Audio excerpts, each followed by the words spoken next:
ఈ సమయంలో pastor reverend doctor Lokesh గారు మన మధ్యలో ఉన్నారు. వాక్యాన్ని పంచుకుంటారు. ఒక 10-15 నిమిషాలు ఎక్స్ట్రా అయినా కూడా మీరు వెళ్ళరు. మిమ్మల్ని పొమ్మన్నా మీరు పోరు. మీరు పోవాలనుకున్నా మీరు పోలేరు. అలా ఉంటుంది ఈరోజు. అందరం కూడా చేతులు తట్టి దైవజనులని ఆహ్వానిద్దాం.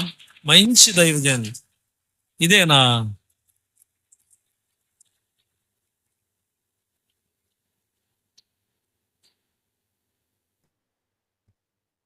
గణేష్పురంలో పబ్లిక్ మీటింగ్ పెట్టినప్పుడు అయితే అక్కడ ఉన్నటువంటి పలానోళ్ళు అంటే ఎలా చెప్పాలి?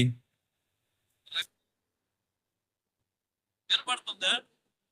రవిడితనంగా ఉన్నటువంటి వాళ్ళు, భోగ్యతనంగా ఉన్నటువంటి వాళ్ళందరూ కూడా శిలల్లాగా నిలబడి వాక్యాన్ని విని ప్రార్థన చేయించుకొని వెళ్ళారండి. కాబట్టి మన సంఘానికి రావడం చాలా సంతోషం. ఈ సమయంలో అయ్యగారికి ఈ సమయాన్ని ఇస్తున్నాం.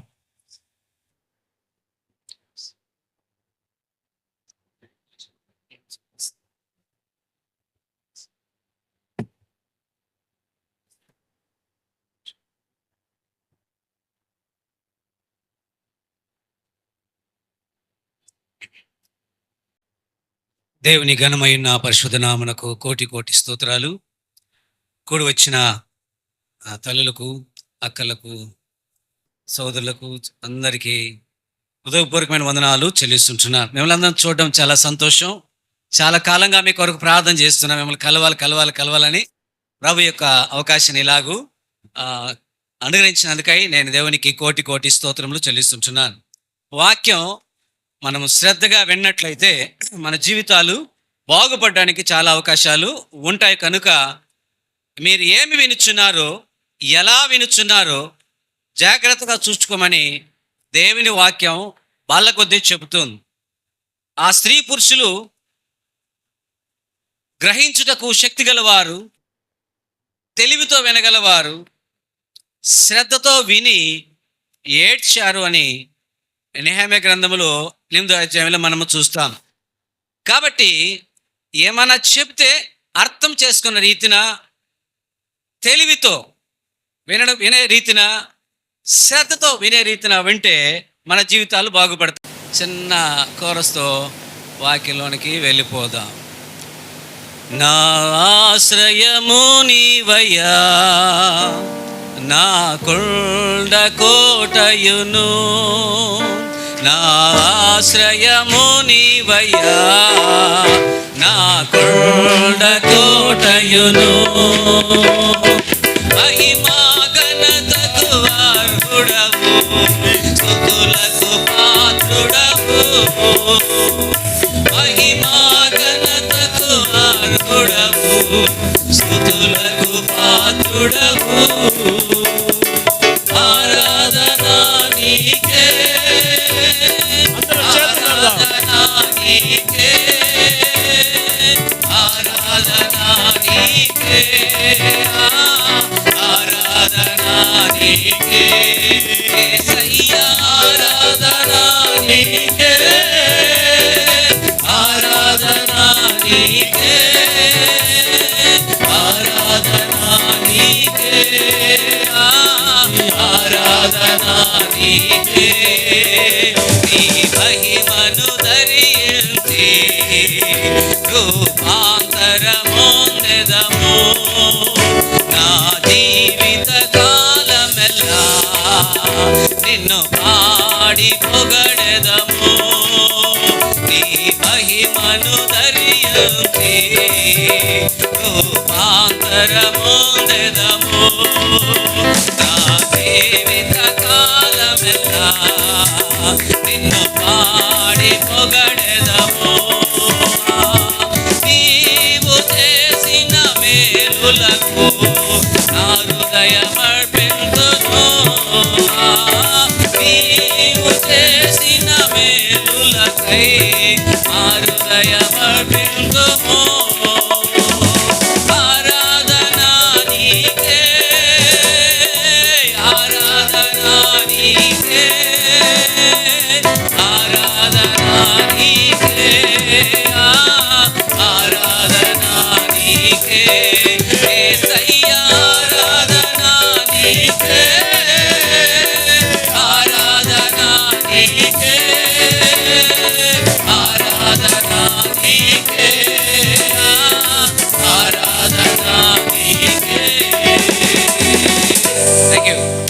దేవుని ఘనమైన పరిశుద్ధ నామనకు కోటి కోటి స్తోత్రం కలుగునుగాక.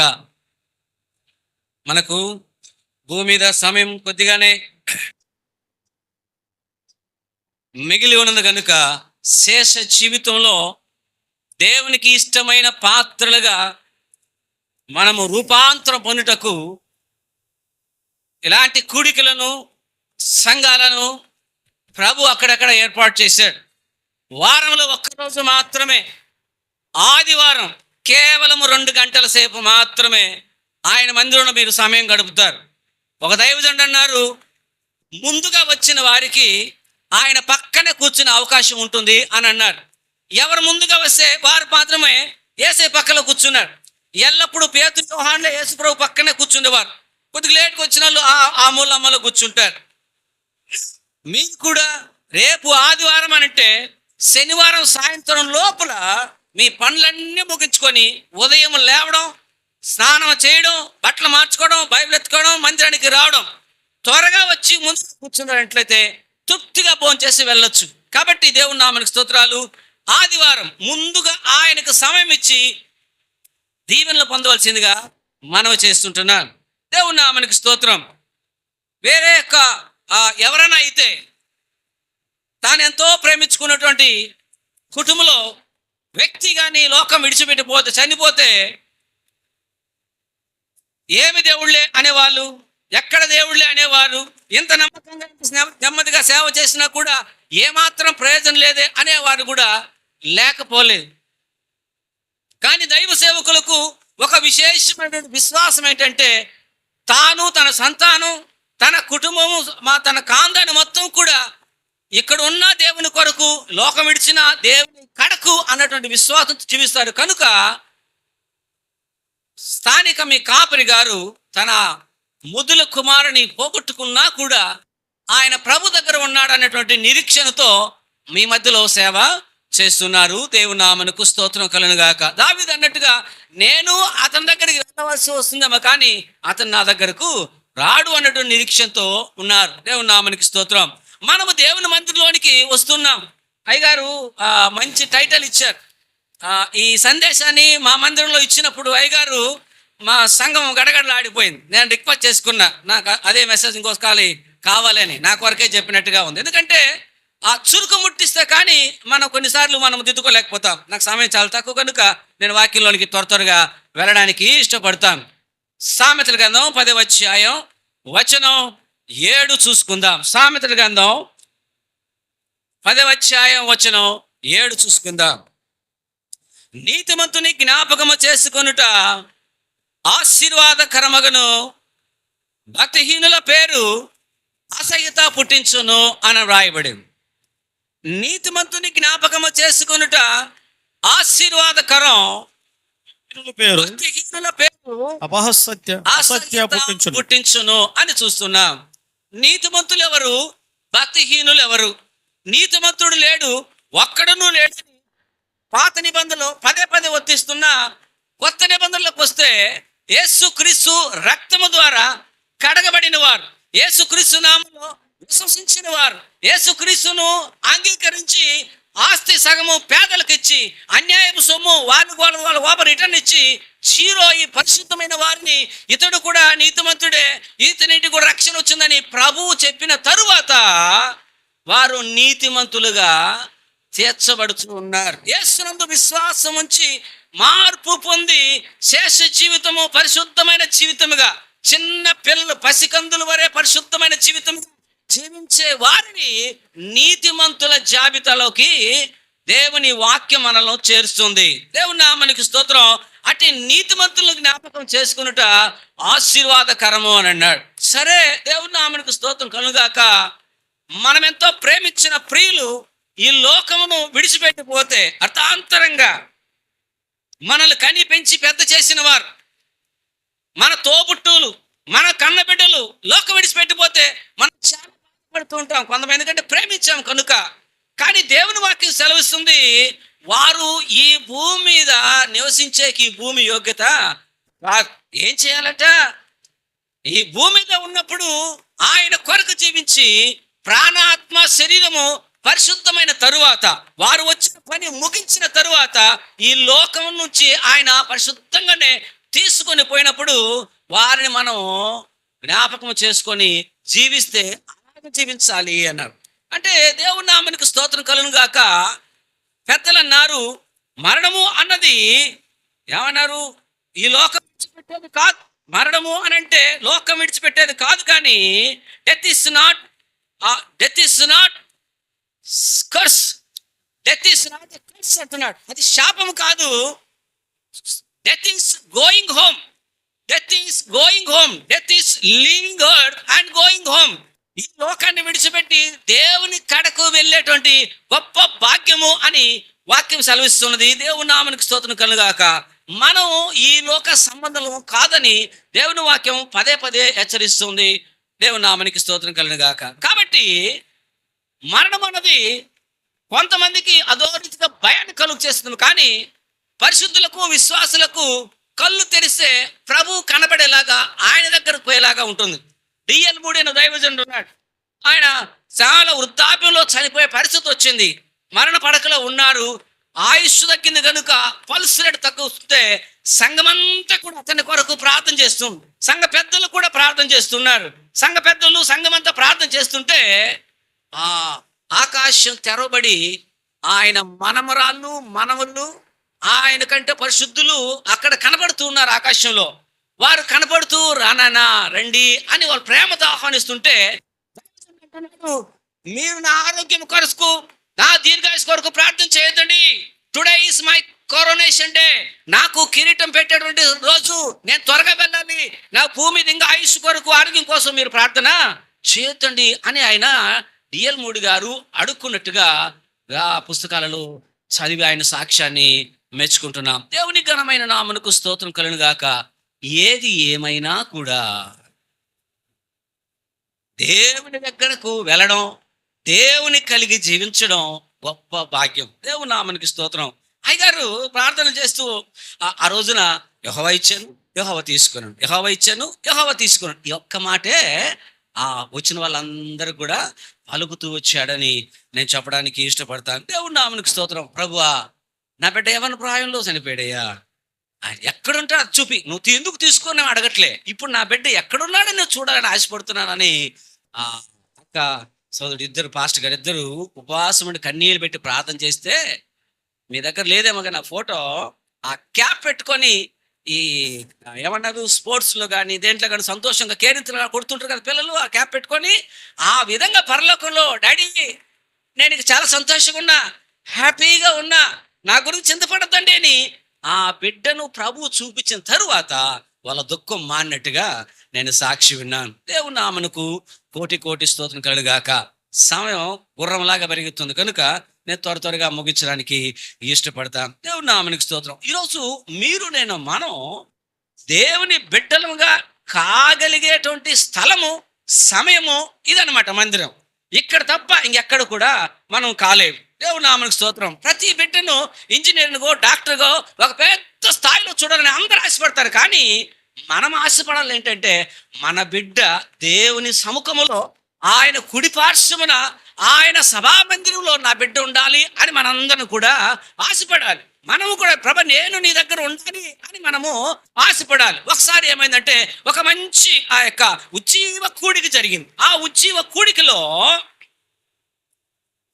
ఆరాధన వాక్యం అంతా అయిన తర్వాత ఒక్కొక్కరిని సమర్పించుకోమని దైవ సేవకులు పిలిచినప్పుడు యవనస్తులు చాలా మంది గుండెలు బాదుకుంటా తమ పాపాలు ఒప్పుకుంటా ముందుకు వస్తూ ఉన్నారు. తమ పాపాలు ఒప్పుకుంటా ముందుకు వస్తూ ఉంటే ఇంకమేట పరిశుద్ధంగా ఉంటా ప్రభా, ఇంకమేట అది విడిచిపెడతాను, ఇంకమేట ఇది విడిచిపెడతానని చాలా సీరియస్గా తీర్మానం తీసుకొని ముందుకు వస్తుంటే ఒక పెద్ద సావుకారి తన కుమార్తె లేచి ముందుకు పోతుంటే ఆ పాపను అట్లా పట్టుకొని, నువ్వు నిలబడు, వాళ్ళు పోతారులే, వాళ్ళు పేదోళ్ళు, వాళ్ళు పోతారు, మనకేం తక్కువ, సమృద్ధిగా ఉంది, ఉండు అని ఆ పాపను అక్కడ ఆయన ఆపేశాడు. ఆ పాపను అక్కడ ఆపేసిన తరువాత ఆరాధనంతా అయిపోయింది, వెళ్ళిపోతూ 2 డెబిట్ కార్డులు ఆ పాప చేతికి ఇచ్చాడు, ఒక క్రెడిట్ కార్డు ఇచ్చాడు. ఎంత డబ్బుని డ్రా చేసుకొని ఆ బిడ్డకు ఇష్టమైన వస్తువులన్నీ కూడా తీసుకోవచ్చు. అలాగ ముందుకు వెళుతూ ఉంది. ఆ పాపకు ఒక స్కూటర్ తీసి ఇచ్చాడు. మంచి ఒక ట్యాబ్ తీర్చాడు, ల్యాప్టాప్ తీపిచ్చాడు. అంత దాంట్లో ఎల్లప్పుడూ ఇంకా ఆ యొక్క ఫోన్లోను, ఆ యొక్క కొనుక్కున్న వస్తువులలోను, లగ్జరీ బట్టల్లోను, స్కూటర్లోను తిరుగుతా ఆదివారాలు కూడా మర్చిపోయి ఆమె ఏమంటాడు విజృంభణ జీవితం, మంచి ఐక్య సంబంధమైన జీవితం, లోక సంబంధమైన జీవితం, లగ్జరీ జీవితం జీవిస్తూ ఉంది. సరిగ్గా 6-7 నెలలైంది అంతే. 6-7 నెలలైంది. ఆ పాపకు ఒక 22 వయసు లోపల ఉంటుంది. ఆ పాపకు కళ్ళకు క్యాన్సర్ వచ్చి శరీరం లోపల ఏదో ప్రాబ్లం అయి మెదడులో ఒక స్ట్రోక్ కొట్టి పార్శ్వవాయుతో పడిపోయింది. కళ్ళు కనపడటం లేదు. ఆ రకమైనటువంటి క్యాన్సర్ లోన ప్రజెస్ అయ్యి మరణ పడకపోయిన ఆ పాప ఉండి ఐసీయూలో ఆ పాపను అడ్మిట్ చేస్తున్నారు. అడ్మిట్ చేస్తుంటే వాళ్ళ నాన్న పక్కనే ఉన్నాడు. వాళ్ళ నాన్న అంటుంది, నాన్న తాగడానికి కూడా నీళ్ళు ఇస్తావా? డాడీ అంటే, అమ్మా ఉన్నానమ్మా, తాగడానికి నీళ్ళు ఇస్తావా అని అంటే గ్లాస్ నీళ్ళు తీసుకొని వచ్చి ఆ పాప నోరు తెరిస్తే ఒక 4-5 డ్రాప్స్ పోసే గుటక్ అని ఆ పాప తాగి అంటుంది, ఎక్కడ నీటి బొట్టు చుక్క కూడా నీళ్లు దొరకని స్థలానికి వెళ్ళడానికి నువ్వు కారకుడైనావు నాయనా. ఆ రోజు నేను ముందుకు పోయి నన్ను సమర్పించుకుంటాను, నేను దిద్దుకుంటాను అని అంటే నాకు అలా కాదు అని చెప్పి నీ ఐశ్వర్యము చేత నన్ను సుఖపెట్టి దేవునికి దూరంగా లోకానికి దగ్గరగా పెట్టి నా జీవితాన్ని అంతగా నాశనం చేశావు. నీటి చుక్క కూడా దొరకని స్థలానికి వెళ్ళడానికి నువ్వు కారకుడు అని ఆయన గుండె పిండుకొని ఏడుస్తూ కుమ్ములుతూ ఉన్నాడు. కాసేపు అయిన తర్వాత, నానా ఇప్పుడు టైం ఎంత అయిందా నాన్న అని అంటే ఆయన ఏడ్చుకుంటూ, మా రాత్రి 9:30 అయిందమ్మా అని అంటే, రెయ్యేది పగులేది టైం ఎంత స్థలానికి వెళ్ళడానికి నువ్వు కారకుడువైనా నాయన అని ఆ పడకలో ఉండి ఆ బిడ్డ వేదనతో చెప్పుంది. పాతాళంలో నరకంలో టైం తెలుస్తుందా? పాతాళంలో నరకంలో సమయం తెలుస్తుందా? పగులు రాత్రి తెలుస్తుందా? అలాంటి స్థలానికి వెళ్ళడానికి నువ్వు కారకుడైనా నాయన. నీ పోలికలే, నీ అలవాట్లే, నీ ఇష్టానుసారంగా నన్ను పెంచి దేవునికి దూరంగా నరకానికి దగ్గరగా నన్ను పెంచావు నాన్న అంటే, అవునమ్మా అని చాలా కుమిలిపోయి బాధపడ్డాడు. ఇంకా సేపు అయిపోయిన తర్వాత, నాన్న ఇంకొంచెం నీళ్ళు ఇస్తావా అని అంటే, తెస్తానని గబగబ పరిగెత్తి ఆ యొక్క ఫిల్టర్ని ఓపెన్ చేసి గబగబ పట్టుకొని తీసుకొని వచ్చి, అమ్మా నోరు తెరువమ్మా అని అంటే, ఎక్కడ నోరు తెరుస్తుంది? అట్లే నోరు తెరిచి కళ్ళు తెరిచి అట్లే చనిపోయేసి నీళ్లు పోస్తున్నాడు, బయటకు వస్తున్నాడు. ఎంత ఏడ్చాడు. దేవుని సముఖంలో దేవుని దగ్గర మన పిల్లలు పెంచకపోతే మన పిల్లలు మనలాగే అయిపోతారు. బైబిల్ ఏమంటుందంటే, తండ్రి ఏది చేయుట కుమారుడు చూచునో అదే తప్ప తనకు తాను ఏది చేయడు. తల్లి ఇంటిదో బిడ్డ కూడా అటుదే. ఆ చీరలోని ఆ పోగు అంటారు సామెత కదండి. మనం ఎలాంటి వారమో మన పిల్లలు కూడా అలాంటి వారమే.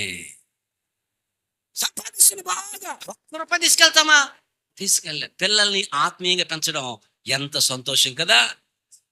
యోహాను రాసిన 3వ పత్రిక 1 అధ్యాయం 2-3 వచనాలు ఉంటుంది, కుమారుడా నీ ఆత్మ వర్ధిల్లుచున్న ప్రకారం అన్ని విషయంలో సౌఖ్యముగా ఉండు. సహోదరుడు వచ్చి నా కుమారుడు సత్యమును అనుసరించి నడుచుకొని వచ్చున్నాడని చెప్పుట వినట కంటే నాకు ఎక్కువైన సంతోషం లేదు. హల్లెలూయా.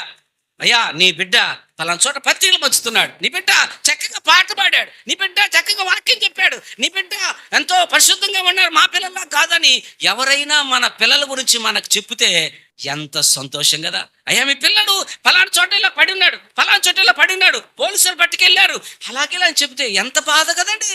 వాళ్ళు చెడడానికి మనమే కారణం, వాళ్ళు బాగుపడడానికి కూడా మనమే కారణం. యోహాను సువార్త 14వ అధ్యాయం 1వ వచనం చూద్దాం. యోహాను సువార్త 14వ అధ్యాయం 1వ వచనం చూసినట్లయితే, హృదయమును కలవరపడనీయుడి, హృదయమును కలవరపడనీయుడి, దేవుని యందు విశ్వాసం ఉంచుతున్నారు, నా యందు విశ్వాసం ఉంచుడి.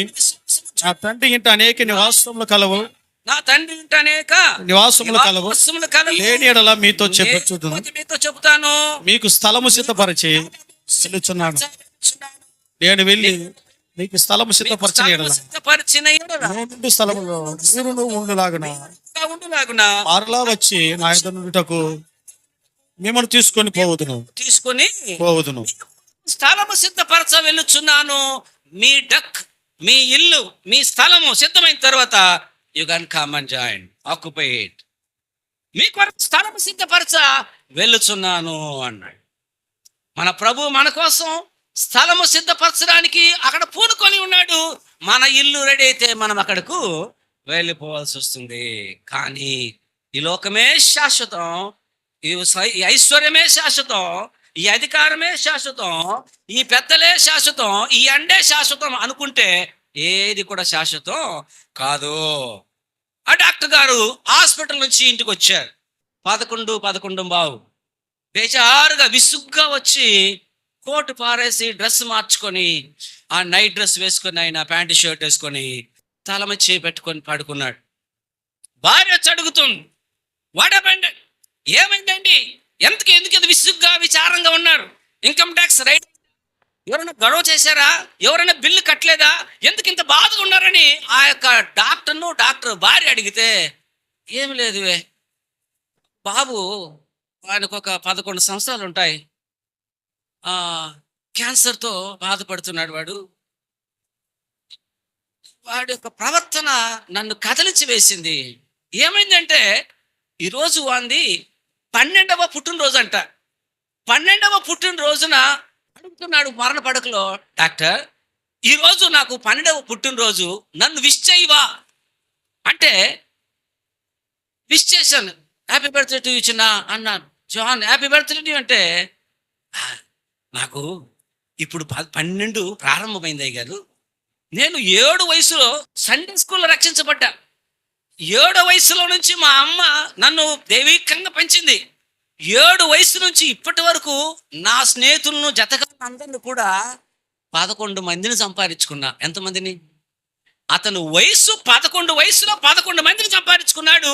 12వ వయసు వచ్చింది, నేను ఇంకొకరిని సంపాదించుకోవాలి, దానికోసం తగతలాడుతున్నాను అని ఆ అబ్బాయి అనంటే, డాక్టర్ గారు దాన్ని విని, నేను ఒక క్రైస్తవుడినే, నాకు కూతురు కొడుకున్నాడు, వాళ్ళు నాకంటే ఎక్కువ చదవాలని చదివించి పెద్దగా చేస్తున్నాను, 2 హాస్పిటల్ ఉన్నాయి, ఇన్ని మెడికల్ స్టోర్లు ఉన్నాయి, ఇంకా నా ఆస్తి పెంచుకోవాలనుకుంటున్నాను, కానీ ప్రభు కోసం ఒక్క ఆత్మ కూడా నేను సంపాదించుకోలేదు.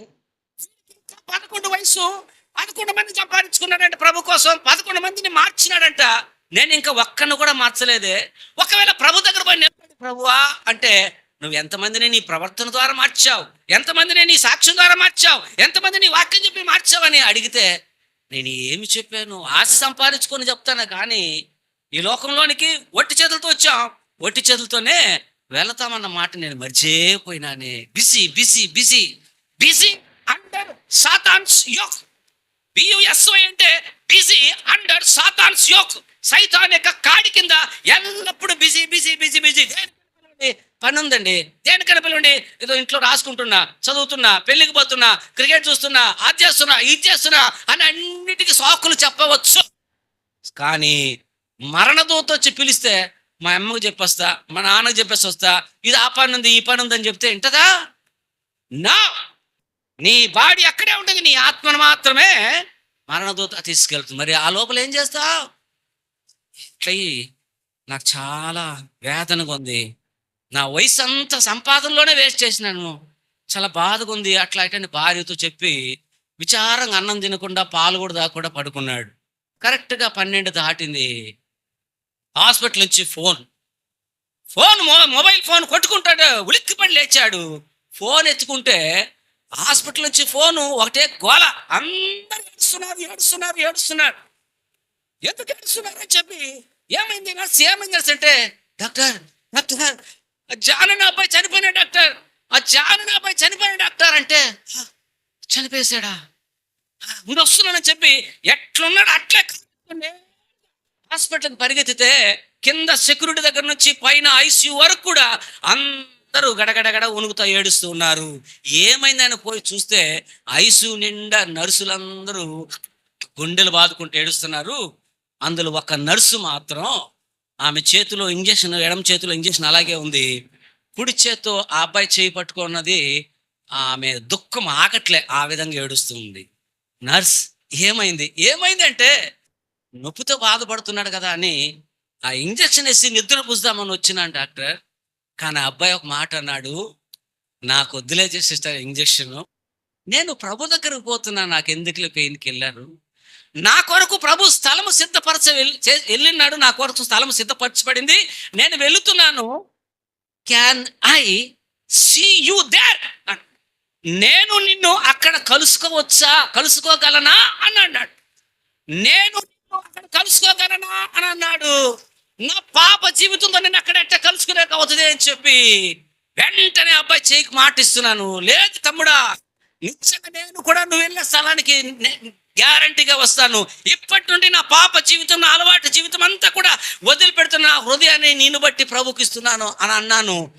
సిస్టర్ థ్యాంక్ యూ, నేను 12 ఆత్మను సంపాదించుకున్నాను నా అన్నాడు. ఈ అబ్బాయి సంపాదించుకున్న 12 ఆత్మను నేను అని ఆమె చెబుతుంటే మిగతా నర్సులందరూ కూడా నేను 13 ఆత్మను, నేను 14 ఆత్మను, నేను 15 ఆత్మనని అందరూ చెప్పుకుంటుంటే డాక్టర్ కూడా మోకాలేసి ఆడు సంపాదించుకున్న 25వ ఆత్మను అని డాక్టర్ చెప్పాడు. ఇక మీదట బతికితే నా మట్టుకైతే బ్రతుకుట క్రీస్తే, చావైతే లాభము.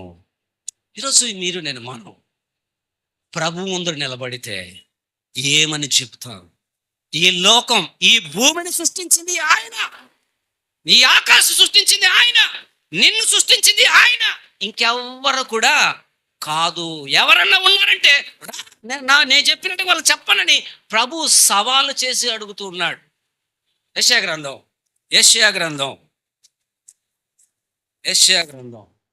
44:7. యెషయా 44:7. ఆదిలోనున్న జనమును నియమించిన మొదలుకొని నేను తెలియజేయచ్చు వచ్చినట్లు తెలియజేయగల వాడెవడు? అట్టి వాడు ఎక్కడైనా ఉండిన ఎడల నాకు తెలియజెప్పవలెను, ఆ సంగతి నాకు ప్రచురింపవలెను. అట్టి వారు భవిష్యత్ విషయమును రాబో సంగతులను తెలియజెప్పువారై ఉండాలి. మీరు కన్న మీ పిల్లలకు ఎక్కడ మచ్చలున్నాయో మీకు తెలుసు, ఎక్కడ గాయమైందో మీకు తెలుసు, ఎక్కడ తలలో మార్కులు మీకు తెలుసు. పక్కలకు తెలుసా? వాళ్ళ చిన్నాయన పెదనాయన తెలుసా? లేదే. ఈ భూమి, ఆకాశము, సూర్య చంద్ర నక్షత్రాలు ఎవరు కలుగు చేసింది? ఆయన ఒక్కడే చెప్పగలడు, అవి చెప్పగలవు. అంతేకాని సూర్యుడి దేవుడు, చంద్రుడి దేవుడు నెవర్ నెవర్ నెవర్. భూమిని ఇడిచిన వారు భూమి మీద ఇంక లేరు, వాళ్ళు భూమికి వాళ్ళకి ఇంక సంబంధం లేదు. యోబు గ్రంథం 21:32.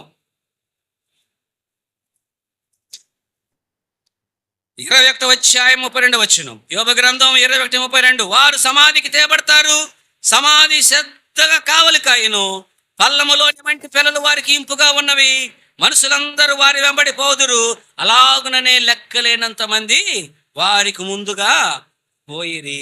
సమాధిలో పెడితే ఇంక సమాధిలోనే బయటకు వస్తారా? రారు. మన వాళ్ళైతే నవంబర్ 1వ తారీఖు అయితే కల్లరైన పండగ చేసి ఆ కల్లరైన దగ్గర పోయి సమాధి దగ్గర పోయి సింగమించి పండ్లు, కాయలు, తిండి, తిప్పలాడికి ఇష్టమైన అన్ని కూడా పెడుతున్నారు. ఇంకా హైందవులు అయితే ఇంకా ఓవర్గా చేస్తారు. చచ్చిపోయిన వచ్చి తింటారా? 14 యోబు గ్రంథం 14 వచనం 12 చూద్దాం. అలాగుననే నరులు పండుకొని తిరిగి లేవరు, ఆకాశం గతించిపో వరకు వారు మేలుకొనరు, ఎవరును వారిని నిద్ర లేపజాలరు అన్నాడు. అడుకున్న వారిని ఎవరు లేపక అవుతుందా? అలాగా ఈ డబ్బులు ఇచ్చి ఒంట్లోకి తప్పించుకుంటారు కదా ఆత్మల్ని. అదే నిజమైతే ఎన్నో మర్డర్ మిస్టరీలన్నీ కూడా, హత్యలు కావించబడి చనిపోయి ఎంతో మంది ఉన్నారు కదా, వాళ్ళని అడిగితే లేపించి నిన్నెవరు చంపినారంటే చెప్పచ్చుగా. అడగమని చెప్పండి, చెప్తారేమో చూద్దాం. చెప్పలేరు వాళ్ళు చెప్పలేరు. యోబు గ్రంథం 24:20. యోబు గ్రంథం 24:20. కన్న గర్భం వారిని మరచును, పురుగు వారిని కమ్మగా తినివేయును, వారు ఎప్పుడునూ జ్ఞాపకంలోనికి రారు, వృక్షం వెరిగి పడిపోనట్లుగా పడిపోదు. కన్న గర్భం మర్చిపోతుంది, పురుగులు వారిని కమ్మగా తింటుంది. మనం భోజనం చేసిన తర్వాత నీళ్ళు తాగుతామా? పాపం పురుగులు ఆ శరీరాన్ని తింటే మన వాళ్ళు ఏం చేస్తాడు, 3వ రోజు పోయి పాలు పోస్తారు. ఎవరికి? చచ్చిపోయిన పాలు తాగుతారా? ఆడు చచ్చిందండి ఎట్లా నిర్ధారణ అవుతారంటే, ఏం పోసినా బయటకు వస్తాయి కదా. ఏమన్నా పోస్తే, గంగాజలం పోస్తే ఇప్పుడు ఏమవుతుంది, అట్లా బయటకు వస్తే చచ్చిపోయినాడు అంటారు. నువ్వు ఇంటి ముందున్న బాడీలోనే నీళ్ళు పోస్తే తాగలేదే, మరి 6 అడుగుల లోతులో ఉన్న 3 అడుగుల లోతులో ఉన్నవాడు తాగుతాడా?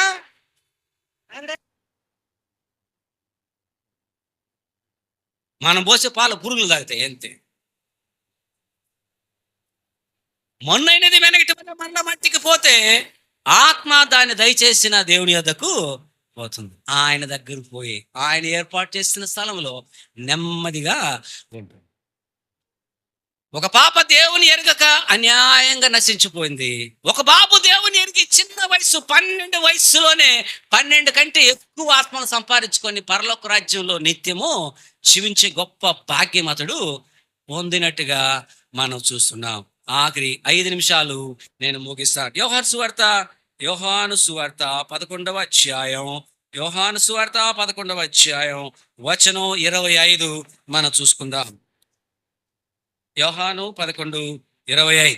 అందుకు యేసు, ఆ పునరుత్థానమును జీవమును నేనే, నేనే, నా యందు విశ్వాసముంచువాడు చనిపోయినను బ్రతుకును. హల్లెలూయా, హల్లెలూయా. స్తోత్రం కలుగును గాక. పునరుత్థానమును జీవమును నేనే, నిన్ను మరలా బ్రతికించేది నేనే, నీకు జీవం ఇచ్చిన వాడను కూడా నేనే. I am your life. జీవము అన్నాడు. లైఫ్, జీవము అంటే పుట్టుకకు చావుకు మధ్యలో ఉన్న గ్యాప్ అంతా కూడా జీవమే. కానీ ఎవరు ఎప్పుడు చనిపోతారు ఎవరికి కూడా తెలియదు. నీటి మీద లేచిన ఆ నీటి బుడగ ఎప్పుడు టప్పని పగిలిపోతుందో ఎవరికి కూడా తెలియదు.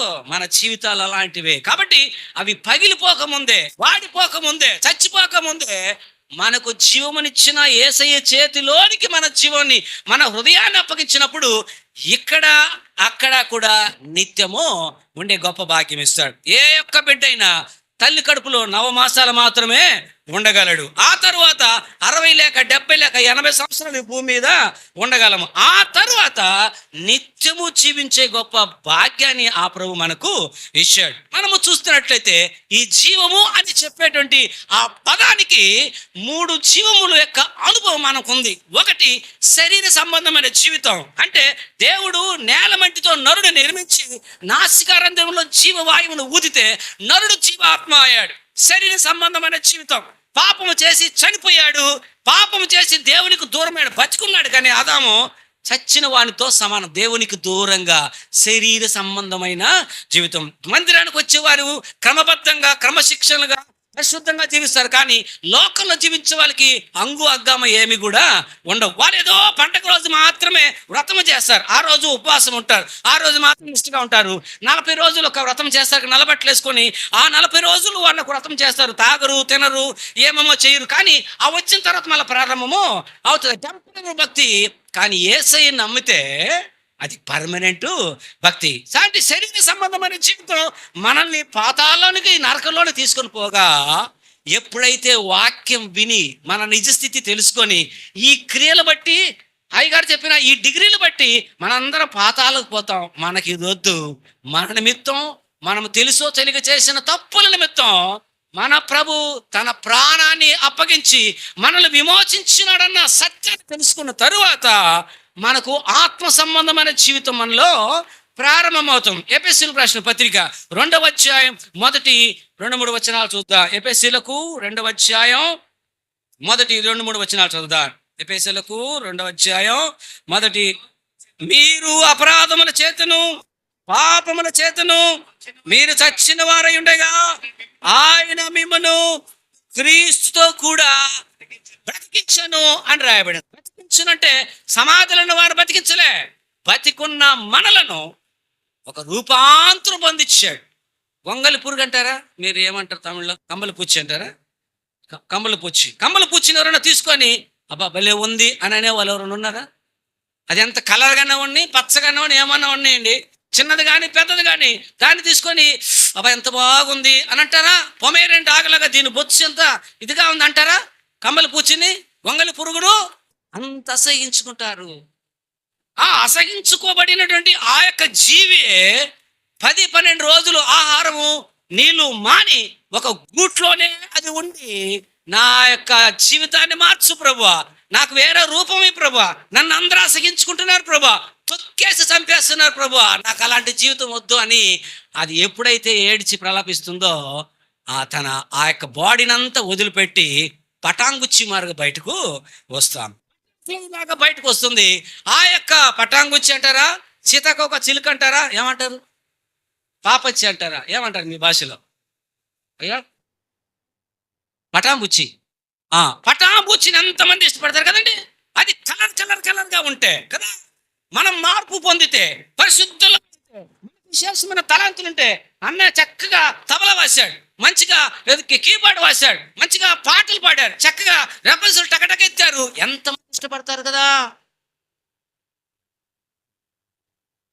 వెనట్టు ఆ విధంగా ఎదుగుతూ ఉంటే సంఘంలో అందరు కూడా అంతా ఇష్టపడ్డారు. ఈశ్వరం చర్చిలో ఆ బిడ్డను అంతగా ప్రేమించేవారని నేను సాక్ష్యం విన్నాను. దేవుని మనకు కోటిస్తూ మనం మార్పు పొందాలి. మీది తమిళనాడులో చెత్త కుప్ప ఎత్తుకుపోతా లారీని ఏమంటారు మీరు అయ్యా? కుప్పలారీ, దాని వేరే పదం ఉంది కదా, కార్పొరేషన్ లారీ, కుప్పలారీ. కుప్పలారీలోకి ఏ ఏరియాల చెత్తలన్నీ వేస్తారు, అందులో మురిగిపోయినవి చచ్చిపోయినవి ఏదేదో ఉంటాయి. గమ వాసన వస్తుంటే ఆహా భలే ఉందని అంటారా, బాగున్నా అంటారా? అని ఆ లారీ పోయిన తర్వాత పోతారు, లేక దాన్ని దాటిన అవతలకైనా పోవడానికి ఇష్టపడతారు. అలవాట్లు బాగలేకపోతే, మన పిల్లలు అలవాట్లు బాగలేకపోతే అంతే అసహ్యానికి గురి అవుతాం. మనలో మార్పు పొందితే 2 కొరింథీ 5:17 ప్రకారం ఎవడైనా క్రీస్తునందు నీడల వాడు నూతన సృష్టి, పాతవి గతించెను, సమస్తము క్రొత్తవాయెను. హల్లెలూయా. సంబంధమైన జీవితం. మనం పరలోకంలోకి వెళ్ళాలంటే, దేవుడు మన కోసం సిద్ధపరిచిన స్థలంలోకి వెళ్ళాలంటే ఆత్మ సంబంధమైన జీవితము మనము జీవిస్తేనే మనము ఆత్మ సంబంధమైన ఈ జీవితం ద్వారా నిత్య జీవము ఒకటి శరీర సంబంధమైన జీవితం, శరీర కార్యాలు స్పష్టమై ఉన్నవి కానీ ఆ యొక్క ఫలాలన్నీ కూడా మనం చూస్తాం. ఆత్మ సంబంధమైన జీవితం, ఆత్మ ఫలాలు ఇన్ని ఉన్నాయని అందులోనే మనకు గలతీ 5:19-22 వరకు మనకు కనిపిస్తారు. మన అలవాట్లు మార్పును బట్టి మనల్ని ప్రజలు గుర్తించే భాగ్యాన్ని ప్రభు ఇస్తాడు. ఆఖరిగా యోహాను రాసినటువంటి మొదటి పత్రిక 5వ అధ్యాయం, యోహాను రాసిన మొదటి పత్రిక 5వ అధ్యాయం 20వ వచనాన్ని చూసుకుందాం. మనము సత్యవంతుడైన వారిని ఎరుగవలనని దేవుని కుమారుడు వచ్చి మనకు వివేకము అనుగ్రహించి ఉన్నాడని ఎరుగుదము. మనము దేవుని కుమారుడైన యేసుక్రీస్తునందున్న వారమై సత్యవంతుని యందు ఉన్నాము. ఆయన్నే నిజమైన దేవుడును నిత్య జీవమునై ఉన్నాడు. ఆయనే నిజమైన దేవుడు, నిత్య జీవమునై ఉన్నాడు అని రాయబడింది. ఆయనే నిజమైన దేవుడు. ఈ మాట 33,33,33,333 దేవతలు మన భారతదేశంలో ఉన్నారు. ఏ ఒక్కని గురించైనా చెప్పగలరేమా? చెప్పరా? చెప్పలేరు. సత్యం ఇది. Bible BIBLE a brief information before leaving earth. ఈ భూమిని మనము విడిచిపెట్టక మునుపు నిన్ను నన్ను గురించి తెలుసుకోవలసిన క్లుప్త పరిచయము ఈ బైబిల్ ఇస్తుంది. Behold I being life eternal, ఇదిగో నిత్య జీవము గలవాడనై ఉన్నాను అన్నాడు. ఈ వాక్యము చదువుట ద్వారా, మన జీవితాలు మార్చుకోవడం ద్వారా మనము నిత్య జీవము పొందుతాము. హల్లెలూయా. దేవుని నామమునకు స్తోత్రం కలుగును గాక. 9 నెలలు తల్లి గర్భాన 70-80 సంవత్సరాలు ఈ భూమి మీద అయిన తరువాత నిత్యము జీవించే ఆఖరి భాగం మనకుంది, నిత్య జీవము. నిత్య జీవం అంటే ఎన్ని సంవత్సరాలు ఉంటుంది అని ఒక బిగ్ $1 మిలియన్ క్వశ్చన్ ఒకటి వచ్చింది. నిత్య జీవం అంటే ఎన్ని సంవత్సరాలు ఉంటుంది? నిత్య జీవం. రాజుగారికి డౌట్ వచ్చింది. రాజుగారికి డౌట్ వచ్చి ఒక పెద్ద చాటింపు వేసేసాడు. నిత్య జీవం అంటే ఎన్ని సంవత్సరాలు ఉంటుందో కరెక్ట్గా చెప్పండి, వాళ్ళకి బహుమానం ఇస్తాను అని. పండితులు, పామరులు, అనుభవస్తులు చాలా మంది వచ్చారు. 1000 సంవత్సరాలు, అన్ని సంవత్సరాలు, ఎన్ని సంవత్సరాలు ఎన్నెన్నో చెప్పారు. వాళ్ళు అన్నారు, రాజు అన్నాడు 1000 సంవత్సరాల దాటిపోయిందే, 2000 సంవత్సరం కూడా వస్తుందే, 2024 కూడా వచ్చేసిందే, అయిపోయింది కదా. బట్ నిత్యం అంటే నాకు కంప్లీషన్ కావాలి, ఇంకా రాలేదు అని ఎన్నో రోజులు కాస్తుంటే ఒక అడవిలో గొడ్లు మేపేటువంటి పెద్ద ఆయన ముసలాయన ఆ రగ్గు కప్పుకొని దోతి కట్టుకొని రాజ్యంలోనికి వచ్చాడు. దర్బార్లో లోనకు వస్తుంటే ఆ సైనికుడు భటుడు ఆపాడు. ఏం కాదు, రాజుగారి ప్రశ్నకి జవాబు చెప్పాలని వచ్చినానయ్యా.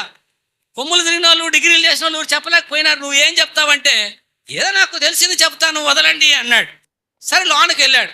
ఆయన వయసును బట్టి రాజు కూడా గౌరవించయ్యా, వందనాలు, రండి. ఏమొచ్చారు అంటే, అయ్యా మీరు అడిగిన ప్రశ్నకి జవాబయ్యా. చెప్పండి, నిత్య జీవం అంటే ఎన్ని సంవత్సరాలు అంటే, మన భారతదేశానికి ఉత్తరానికి దక్షిణానికి మధ్యలో వింధ్య పర్వతం అని పెద్ద పర్వతం ఉంది కదా అంటే, ఉంది, పెద్ద పెండ పర్వతం ఉంది అని అన్నాడు కదండి. ఆ కొండ మీదకి 40 సంవత్సరాలకు ఒక్కసారి గద్ద పైకి వెళ్ళి తన ముక్కును ఆ యొక్క కొండకేసి కొట్టుకొని ముక్కు విరగొట్టుకుంటుంది. గోర్లు ఆ కొండను గీక్కొని గోర్లు కట్ చేసుకుంటుంది 40 సంవత్సరాలకు ఒక్కసారి. ఈ 40 సంవత్సరాలకు ఒక్కసారి వెళ్ళి అప్పుడప్పుడు ఆ యొక్క ముక్కును నేల కొట్టి గోర్లు రాసుకుంటే కొండ కరగదు కదా. అప్పుడు కొండంతా కరగడానికి ఎన్ని సంవత్సరాలు పట్టదు అని అడిగాడు. కొండంత కరగడానికి ఎన్ని సంవత్సరాలు? చెప్పులు సూలు కొంటాం 6 నెలలకి అరిగిపోతాయి, అవునా? చాలా కాలం కిందట వచ్చినప్పుడు బిల్డింగ్ కొంచెం డౌన్లో ఉండింది, ఇప్పుడేమో ఎత్తారు. ఇంకొద్ది రోజులకు రాండి, ఆ రోడ్డు రోజు రోజు రోజు అప్పుడప్పుడు వేసేసి మళ్ళీ బిల్డింగ్ కింద పోతే అది పైకి లేస్తుంది. కొండ కరిగేకి ఎన్ని సంవత్సరాలు పట్టుద్దంటే రాజు తలకొక్కొని అది జన్మల కరిగేది లేదు అంటే నిత్య జీవం అంటే కూడా అట్టిదే. హల్లెలూయా. మరి అట్టి నిత్య జీవము నువ్వు పొందాలంటే నీ జీవితము మారాలి, నీలోనికి వాక్యము రావాలి, లేకపోతే నిత్య మరణము అన్నాడు. నిత్య మరణము. కొన్ని సమస్యలను బట్టి, అవమానాలు బట్టి కొంతమంది ఆత్మహత్య చేసుకొని ఈ లోకంలో నుంచి పోతే చాలరా అని చనిపోవడానికి తీర్మానం చేసుకుంటారు. అది అంతం కాదు. రియల్ లైఫ్ చచ్చిపోయిన తర్వాత స్టార్ట్ అవుతుంది. అక్కడ అగ్ని ఆరదు, పురుగు చావదు. అగ్ని ఆరదు, పురుగు చావదు. ఆ పెద్ద ఆయన వచ్చి పాస్టర్గా అడిగాడు, అగ్గి ఆరదు అంటారు కదా, యుగయుగాలు అగ్గి ఆరదు అన్నాడు కదా, మరి ఎన్ని టన్నులు కట్లేస్తారు, ఎన్ని గ్యాలన్లు కిరోసిన్ పోస్తారు, అది ఎప్పుడు అంటుకుంటా ఉండాలి అని అడిగాడు. ఏం చెప్పాలి జవాబు? పాస్టర్ గారు ఏం చేశారంటే, రేపు మధ్యాహ్నం రావయ్యా చెప్తాను జవాబు అన్నాడు. రేపు మధ్యాహ్నం యథాప్రకారం వచ్చాడు. అయ్యగారిది ఇల్లు ఇంత ఉంది, పెద్ద కాంపౌండ్ ఉంది. వచ్చి పాస్టర్ గారు వచ్చినా ఆ యొక్క అగ్ని ఎప్పుడు కాలుతుండడానికి ఎన్ని టన్నులు కట్లు, ఎన్ని టన్నులు, ఎన్ని గ్యాలన్స్ కిరోసిన్ కాదు చెప్పండి అని అంటే, మర్చిపోలేను, సరేరా చెప్పులు ఇడిచిపెట్టి అదో బట్టలు ఉతికే బండ ఉందే, ఆ బండ మీద నిలబడు 5 నిమిషాలు అన్నాడు. బట్టలు ఉతికే బండ మీద 5 నిమిషాలు నిలబడు. సరేలేని చెప్పులు వదిలిపెట్టి బట్టలు ఉతికే బండ మీద 12 గంటకు నిలబడ్డాడు. పాస్టర్ గారు ఆయన పైన ఆయన చేసుకుంటా ఉన్నాడు.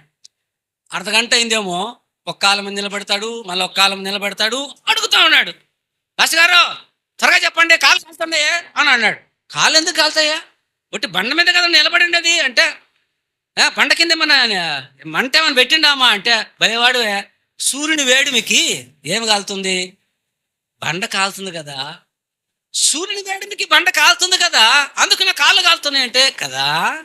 రవి కోటి తేజుడు, కోటి సూర్యుల కంటే మహా భయంకరుడైన ప్రభు అట్లా చూస్తే చాలరా, అది ఆరిపోనవసరము. నిత్యము కాలే నరకానికి పోకుండా ఉండాలంటే నిత్య జీవం ఇచ్చే యేసయ్యను సొంత రక్షకునిగా ఈరోజు నువ్వు అంగీకరించు. ఈరోజు మంది, రేపు మంది కాదు. కాబట్టి ఈరోజు నేడే రక్షణ దినం, రేపు కాదని ప్రభుకి ఈరోజు మీ హృదయాన్ని అప్పగించుకోవాల్సిన మనం చేస్తూ వాక్యములు మీ అందరికీ వందనాలు. సమయంలో అందరూ లేచి నిలబడదాం. సోదరుడు శామ్యూల్ ఓ పాడుచుండగా కానుకలు ఎత్తబడతాయి.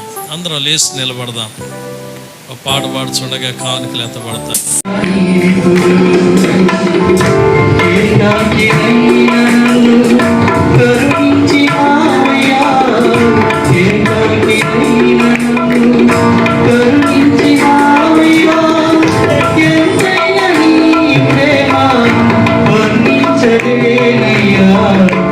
ఎంతైనా నీ ప్రేమ వర్ణించలేనయ్యా, నిన్ను మరచిపోయానయ్యా, తోడు యేసయ్యా, నన్ను మరువలేదయ్యా, క్షణమైనా ఇప్పుడు.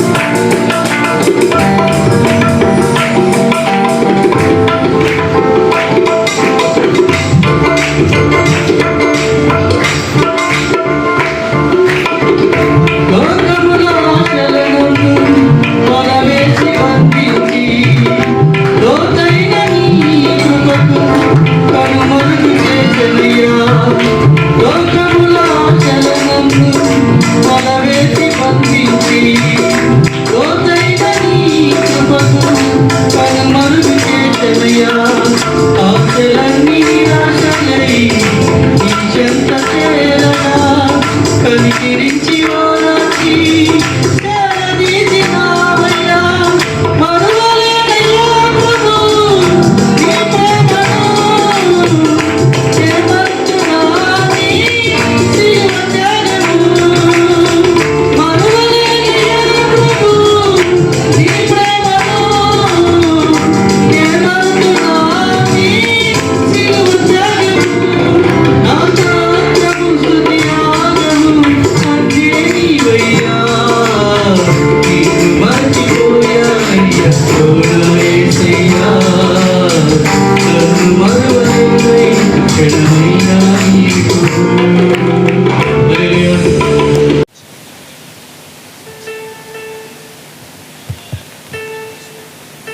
వీడికి తపలాలు కొట్టోడికి అంత ప్రభు మన టైం అయిపోయి అన్ని కట్టి సంధించే యొక్క పెట్టాడు. సమయం విజయ్ కుమార్ ఎక్కడి నుంచి మనం వెళ్ళబోతున్నాం, వాసేదానికి లేరా మరలా ఒక వారం ప్యాడ్ వాయి. మరలా కలుసుకుని లేదు. తపలాలు వదిలేసి మన ఆత్మలను ప్రభుకు మనము అప్పగించుకొని హల్లెలూయా. ఇక్కడి నుంచి బయలుదేరదాం. ప్రభు మనందరితో సదాకాలం ఉండనట్లుగా మనం ఆయనను వేడుకుందాం. మేఘ స్తంభమై ఉన్ననంటివే, అగ్ని స్తంభమై ఉన్ననంటివే, మేఘ స్తంభమై ఉన్ననంటివే, అగ్ని స్తంభమై ఉన్ననంటివే, శ్రమలు సంభవించిన నన్ను విడువను మరువనంటివే, శ్రమలు సంభవించిన నన్ను విడువను మరువనంటివే, ప్రేమతో నిన్ను ఆరాధింతును, ప్రియుడా మా యేసయ్యా, భక్తితో నిన్ను ఆరాధింతును, ప్రేమతో నిన్ను ప్రియుడా నా యేసయ్యా, భక్తితో నిన్ను ఆరాధింతును, కన్న తల్లి వలె ఆదరించితివే, కన్న తండ్రి వలె జాలి చూపితివే, కన్న తల్లి వలె ఆదరించితివే, కన్న తండ్రి వలె జాలి చూపితివే, కన్న వారైనా నన్ను మరచినా కరుణ చూపి నన్ను మరువనంటివే, కన్న వారైనా నన్ను మరచినా కరుణ చూపి నన్ను మరువనంటివే, ప్రేమతో నిన్ను ఆరాధింతును, ప్రియుడా నా యేసయ్యా, భక్తితో నిన్ను ఆరాధింతును, ప్రేమతో నిన్ను ఆరాధింతును, ప్రియుడా నా యేసయ్యా భక్తితో నిన్ను ఆరాధింతును మేఘ స్తంభమై ఉన్నదంటివే అగ్ని స్తంభమై ఉన్నదంటివే మేఘ స్తంభమై ఉన్నదంటివే అగ్ని స్తంభమై ఉన్నదంటివే శ్రమ వెంబడి శ్రమలొచ్చినా నన్ను విడువను మరువనంటివే శ్రమ వెంబడి శ్రమలొచ్చినా నన్ను విడువను మరువను ప్రేమతో నిన్ను ఆరాధింతును ప్రియుడా నా యేసయ్యా భక్తితో నిన్ను ఆరాధింతును హల్లెలూయా దేవా మేమంటే ఎంత ప్రేమ ప్రభా నీకు మా కొరకు ఎంత ఖర్చు పెట్టే తల్లిదండ్రులు చూసావు మా కొరకు తండ్రి పరితపించే తల్లిదండ్రులు చూసావు కానీ నిత్య జీవమే మేము పొందినట్లు మా పాప రుణాన్ని తీర్చడానికి నా ప్రభా సాక్షాత్తు సృష్టికర్త అయిన నీవే పరలోకం విడిచిపెట్టి మా నిమిత్తం భూమి మీదకు వచ్చి మా పాప రుణాన్ని తీర్చుటకు ఈ శరీరాన్ని మేము సుఖపెట్టుకున్న మా యొక్క పాప కృత్యాలన్నిటిని మీ శరీరం మంది మోసి నలగొట్టుటకు నాన్న మిమ్మల్ని మీరు మా కొరకు అప్పగించుకున్నారే దేవాని కొందనాలు స్తుతులు స్తోత్రం స్తోత్రం స్తోత్రం స్తోత్రం సర్వ పాప పరిహారో రక్త ప్రోక్షణం ఆవశ్యకం తద్రక్తం పుణ్యదానేన బలియాగమని మా పూర్వీకులు చెప్పారయ్యా సర్వ మానవాళి పాపం పరిహారం కావాలంటే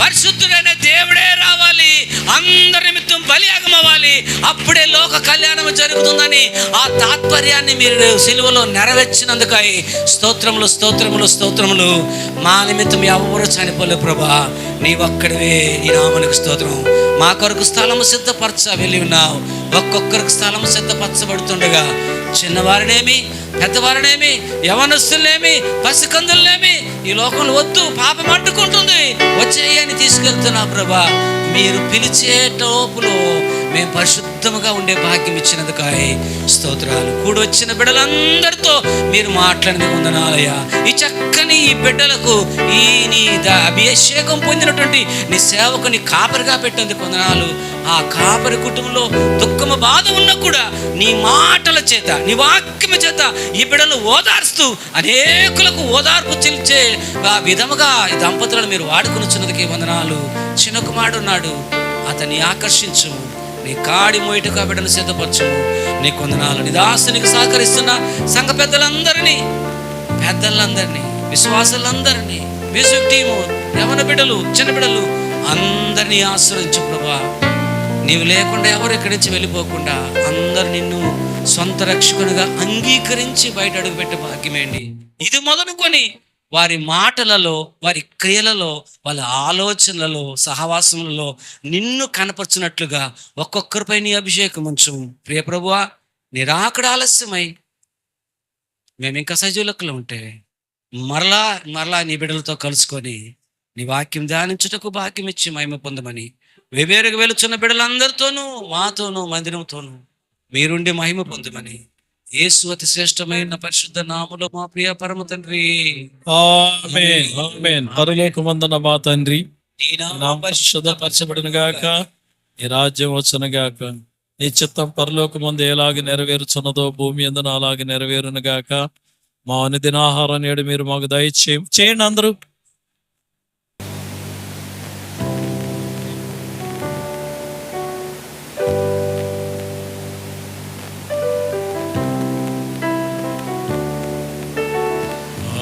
ఆశీర్వాదముల్ మా మీద వర్షింపచేయుమీశా ఆశతో నమ్మియున్నాము నీ సత్య వాగ్దానము నీ మాయి మీద కృపరించుము దేవా ప్రేమ వర్షము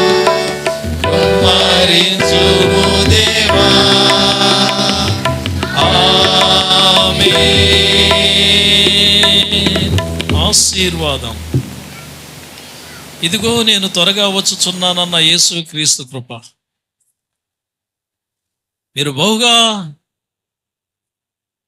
మీరు ఫలించి అభివృద్ధి పొందుడని సెలవిచ్చిన తండ్రి అయిన దేవుని ప్రేమ, మిమ్మల్ని సర్వసత్యములోనికి నడిపించగలిగే పరిశుద్ధాత్మన్యోని నిత్య సహవాసం కూడి వచ్చిన మీ అందరికీ చక్కని వర్తమానాన్ని అందజేసినటువంటి దైవజనులు రెవరెండ్ డాక్టర్ లోకేష్ గారికి, రెవరెండ్ జాన్ పాల్ అన్న గారికి, వాక్యాన్ని విని ప్రభు నీ వాక్యానుసారంగా మేము జీవించడానికి సహాయం చేయమని కోరిన ప్రతి బిడ్డలకు సదాకాలం తోడైండి నడిపించునుగాక.